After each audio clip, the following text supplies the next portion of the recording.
Assalamualaikum warahmatullahi wabarakatuh. Salam sejahtera bagi kita semua. Yang terhormat Bapak Muhammad Hanafi MSI selaku dosen mata kuliah Manajemen K3 dan teman-teman ADPA GK yang berbahagia. Perkenalkan, saya Anastasia Putri Wulanjani NIM 208113340079 mahasiswa D4 Administrasi Perkantoran Universitas Negeri Yogyakarta. Di video kali ini saya akan menyampaikan materi mengenai pertolongan pertama pada kecelakaan. Baik, langsung saja saya akan menyampaikan materi mengenai pertolongan pertama pada kecelakaan. Pertolongan pertama pada kecelakaan atau P3K merupakan suatu upaya pertolongan dalam mengatasi kecelakaan baik kecil maupun besar. Pertolongan pertama pada kecelakaan bersifat sementara karena tindakan tersebut dilakukan supaya dapat meminimalkan rasa sakit pada luka yang dirasakan oleh korban sebelum ditangani sempurna oleh dokter. Adapun tujuan dari pertolongan pertama pada kecelakaan atau P3K ini adalah sebagai berikut. Yang pertama, dapat meminimalkan luka yang dialami oleh korban. Yang kedua, supaya dapat menyelamatkan nyawa korban. Yang ketiga, mencegah luka supaya tidak bertambah serius atau parah.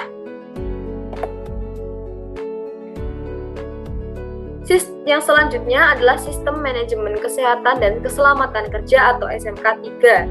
Sistem Manajemen Keselamatan dan Kesehatan Kerja merupakan sistem manajemen dalam perusahaan untuk mengendalikan risiko-risiko serta menjamin keselamatan para tenaga kerja yang dilakukan di perusahaan tersebut. Adapun tujuan Sistem Manajemen Keselamatan dan Kesehatan Kerja adalah mencegah dan minimalisir terjadinya kecelakaan kerja pada seluruh tenaga kerja di perusahaan tersebut. Karena penting bagi perusahaan untuk menjamin keselamatan dan kesehatan para tenaga kerjanya. Adapun beberapa manfaat adanya penerapan sistem manajemen keselamatan dan kesehatan kerja adalah dengan yang pertama, pemenuhan perusahaan terhadap peraturan perundangan, yang kedua, meningkatkan produktivitas perusahaan, yang ketiga, terpantaunya bahaya dan risiko perusahaan, yang keempat, mengetahui kinerja SMK 3, yang kelima, meningkatkan image perusahaan. Materi yang selanjutnya saya akan menjelaskan mengenai kecelakaan pada mata, pendarahan shock terbakar, tersengat listrik, keracunan bahan kimia, dan bagaimana cara menanganinya. Kecelakaan adalah kejadian atau peristiwa yang menyebabkan orang celaka. Menurut WHO, kecelakaan adalah suatu kejadian di luar kemampuan manusia yang disebabkan kekuatan dari luar. Terjadi dalam sekejap dan dapat menimbulkan kerusakan baik jasmani atau rohani jiwa. Kecelakaan kerja adalah kecelakaan yang berhubungan dengan mesin, lingkungan kerja, dan cara kerja yang dapat mengakibatkan kerugian, kerusakan, sakit, cedera, serta mengancam keselamatan jiwa. Cara yang pertama adalah cara menangani kecelakaan pada mata. Kecelakaan pada mata disebabkan oleh berbagai kondisi, mulai dari yang bersifat ringan hingga fatal.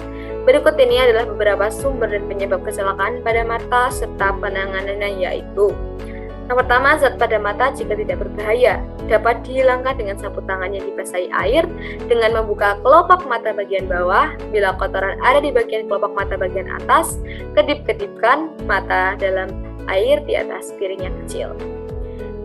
Yang kedua, pecahan kaca jika masuk ke dalam mata, jangan berusaha untuk mengeluarkannya karena itu berbahaya. Penanganannya yaitu tutup mata dengan kapas tebal, balut perlahan-lahan, lalu segera dibawa ke rumah sakit untuk ditangani lebih lanjut. Yang kedua, zat korosif asam keras. Penanganannya yaitu diguyur dengan larutan soda 5% atau air biasa selama 15-30 menit secara terus-menerus dan harus mengenai bagian-bagian yang berada di balik kelopak mata. Yang ketiga, zat korosif basa keras. Penanganannya yaitu diguyur dengan larutan cuka encer atau 1 bagian cuka dapur ditambah 1 bagian air atau air biasa, guyur selama 30-45 menit terus-menerus dan harus mengenai bagian-bagian yang berada di balik kelopak. Selama diguyur, gerakan-gerakan bola matanya. Lalu yang kedua, cara menangani shock. Shock adalah kondisi ketika tekanan darah menurun secara drastis sehingga organ-organ dan jaringan tubuh tidak mendapatkan aliran darah yang cukup. Kondisi ini biasanya merupakan komplikasi dari penyakit atau kondisi lain. Penyebab dari shock ini yaitu sebagai berikut. Yang pertama, ketidakmampuan pembuluh darah untuk mengalirkan darah. Yang kedua, ketidakmampuan jantung untuk memompa darah. Yang ketiga, kurangnya darah untuk dialirkan. Selain penyebab shock, terdapat juga gejala shock. Di antaranya adalah 1. Sesak nafas, yang kedua kulit berkeringat dingin dan pucat, yang ketiga jantung berdebar, serta denyut nadi menjadi lemah. Yang keempat pusing, 5 lemas, 6 pingsan hingga hilang kesadaran, yang ketujuh bibir dan kuku jari membiru atau cyanosis. Untuk menangani gejala shock, hal yang dilakukan adalah yang pertama, bawa ke tempat teduh dan aman. Yang kedua, terlentangkan dengan tungkai ditinggikan sampai 20-30 cm, longgarkan pakaian, beri selimut tenangkan penderita, pastikan jalan napas dan pernapasan baik, berikan oksigen jika ada, periksa tanda vital berkala, rujuk ke fasilitas kesehatan terdekat. Yang ketiga, cara menangani pendarahan. Pendarahan adalah kondisi di mana seseorang kehilangan darah. Darah dapat ditemukan pada tubuh dan pembuluh darah. Apabila organ tubuh atau pembuluh darah mengalami kerusakan, darah dapat mengalir dengan bebas di dalam atau di luar tubuh. Apabila darah mengalir di dalam tubuh, maka kondisi ini disebut sebagai pendarahan dalam. Apabila darah mengalir melalui lubang pada kulit atau celah alami tubuh seperti vagina, rektum, mulut, hidung, atau telinga, maka kondisi ini disebut sebagai pendarahan luar. Tindakan untuk menangani kecelakaan pada pendarahan. Tindakan umum yang pertama, bagian anggota badan yang berdarah ditinggikan. Yang kedua, tekanan pembuluh darah nadi yang terletak di antara tempat pendarahan dan jantung. Yang ketiga, beri segera pembalut penekan pada tempat pendarahan setelah luka dibersihkan dari kotoran yang ada. Yang keempat, bila tidak berhasil, korban cepat dikirim ke puskesmas atau rumah sakit. Yang kedua, untuk lokasi gangguan. 1. Pendarahan di dahi, tekan pembuluh nadi di pelipis. Yang kedua, pendarahan di hidung, korban duduk dengan kepala agak menunduk agar darah tidak terhisap ke paru-paru dan hidungnya ditekan. Yang ketiga, pendarahan di sekitar mulut, tekan pembuluh darah nadi rahang bawah. Yang keempat, pendarahan di telinga. Jangan membersihkan bekuan darah dari telinga atau memberi obat tetes untuk mencucinya. Bawa korban ke dokter atau rumah sakit terdekat. Yang kelima, pendarahan di kepala atau leher. Bila tidak ada tanda-tanda patah tulang, kepala atau gangguan pada otak, luka dapat ditutup dengan kasa steril dan diberi balutan yang menekan. Yang keenam, pendarahan di mata. Tutup luka dengan kasa steril kemudian bawa ke dokter. Yang ketujuh, pendarahan pada lengan atas dan siku. Tekan pada pembuluh nadi setinggi kira-kiranya pertengahan sebelah dalam lengan atas pada tulang lengan atas. Lalu yang kedelapan, pendarahan lengan bawah. Tekan pada pembuluh nadi di lekukan siku bagian depan, kemudian diberi pembalut penekan dan lengan dilipat. Yang sembilan, pendarahan tangan. Tekan pada pembuluh darah nadi pada pergelangan tangan bagian depan. Yang ke-10, pendarahan akibat benda tajam. Membersihkan luka dengan kain tipis atau perban yang steril. Olesi dengan iodium tincture 3,5% pada daerah sekeliling luka. Jika luka yang dihasilkan adalah luka besar dan banyak mengeluarkan darah, maka dibalut di antara bagian sisi dan tengah luka agar darah tidak banyak keluar. Lalu tutup luka dengan perban steril. Jika sakit terus berlanjut, maka mintalah pertolongan dokter untuk ditangani lebih lanjut. Yang keempat, cara menangani luka akibat terbakar. Luka bakar atau luka terbakar adalah kerusakan jaringan tubuh karena suhu tinggi oleh benda panas atau lebih dari 60 derajat Celcius untuk waktu cukup lama. Luka bakar diakibatkan oleh benda panas seperti api, air panas, uap panas, dan yang lainnya yang dapat merusak lapisan kulit. Luka terbakar adalah akibat dari kurangnya hati-hati dalam menangani pelarut-pelarut organik yang mudah terbakar seperti alkohol. Hal yang sama dapat diakibatkan oleh peledakan bahan-bahan reaktif seperti peroksida atau perklorat. Pertolongan pertama pada luka bakar tersebut adalah sebagai berikut. Yang pertama, bila mungkin segera bawa korban ke rumah sakit. Apabila tidak mungkin, dilakukan dengan rendam bagian tubuh yang terbakar dalam wadah berisi air dingin. Yang kedua, apabila luka bakar luas atau derajat berat dilakukan, jangan tarik atau menarik pakaian yang melekat di luka. Jangan memberi minyak gosok pelunas atau odol antiseptik. Jangan memecah lembu. Jangan menolong sendiri, kirim ke rumah sakit. Bila korban sadar, berikan minuman larutan garam 1/4 sendok teh tiap gelas 200 cc atau berikan 1 gelas tiap jam. Penanganan luka bakar yang diakibatkan zat kimia, kulit segera dihapuskan dengan kapas atau lap halus, dicuci dengan air mengalir sebanyak-banyaknya, selanjutnya cuci dengan 1% Na2CO3, kemudian cuci lagi dengan air, keringkan dan olesi dengan salep Levantran. Luka bakar ada 3 tingkatan, yakni tingkatan 1 yaitu luka bakar biasa, yang tingkatan 2 yaitu kulit melepuh ada gelembung, tingkat 3 yaitu luka bakar dengan tingkat parah atau hangus jaringan kulit sampai rusak. Yang kelima adalah cara menangani akibat tersengat listrik. Terkena sengatan listrik atau kesetrum sangat berbahaya dan dapat menyebabkan kematian seketika. Arus listrik yang melewati tubuh akan merusak jaringan tubuh seperti saraf, otot, serta dapat mengacaukan kerja jantung.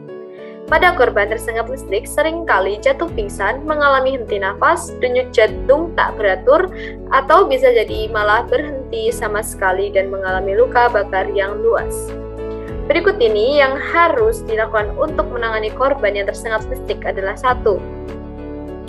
Lihat keadaan sekitar dan kondisi korban, perhatikan terlebih dahulu kondisi si korban dan sekitarnya. Lihat apakah korban masih terhubung dengan aliran listrik atau tidak. Jangan terburu-buru langsung menyentuh atau memegang si korban. Jika korban masih terhubung dengan sengatan listrik, bisa jadi kita akan ikut kesetrum. Alhasil, kita jadi ikut menjadi korban. Yang kedua, cari sumber listrik dan matikan. Yang ketiga, jika tidak bisa, singkirkan sumber listrik dari tubuh korban menggunakan benda yang tidak mengantarkan listrik, semisal kayu, plastik, atau karet. Yang keempat, pindahkan korban jika lokasi kejadian tidak aman. Pindahkan korban ke tempat lain lalu segera bawa korban ke pusat layanan medis terdekat. Bisa juga dengan menghubungi nomor darurat agar si korban dijemput.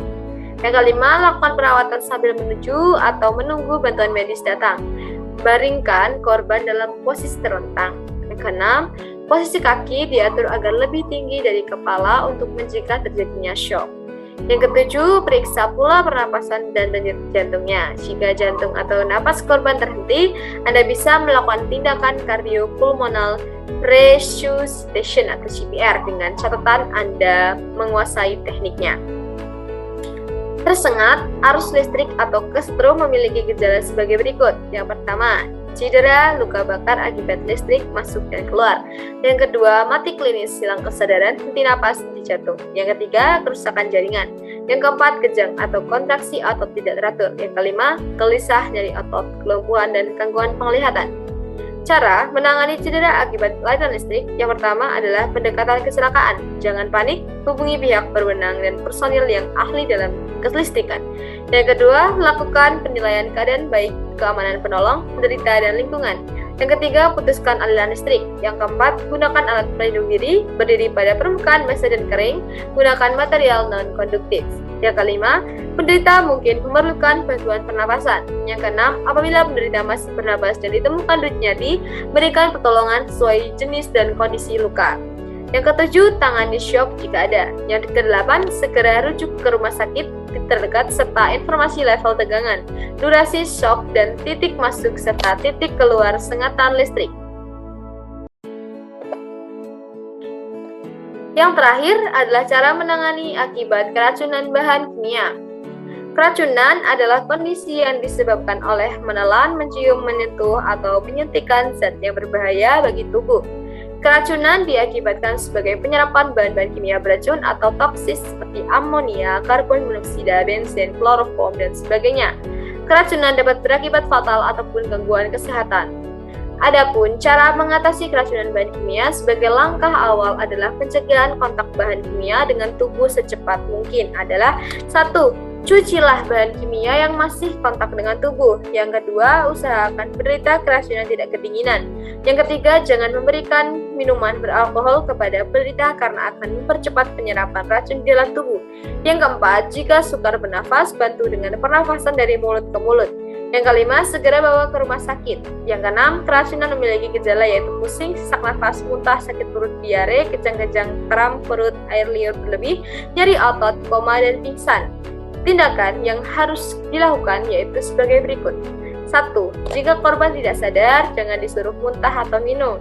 Yang kedua, jika korban sadar, beri minum 24 gelas air atau susu, kemudian korban disuruh muntah dengan cara memasukkan telunjuk jauh ke dalam mulut. Yang ketiga, korban diperintahkan untuk muntah hingga muntahnya jernih. Untuk menghindari kekurangan cairan, korban diberi minum 1 gelas air garam, 1 sendok dalam 1 liter air. Yang keempat, penawar racun seperti susu, putih telur yang sudah dikocok, penawar racun universal, proses netralisasi dengan memberikan bahan kimia tertentu tergantung dari jenis racun.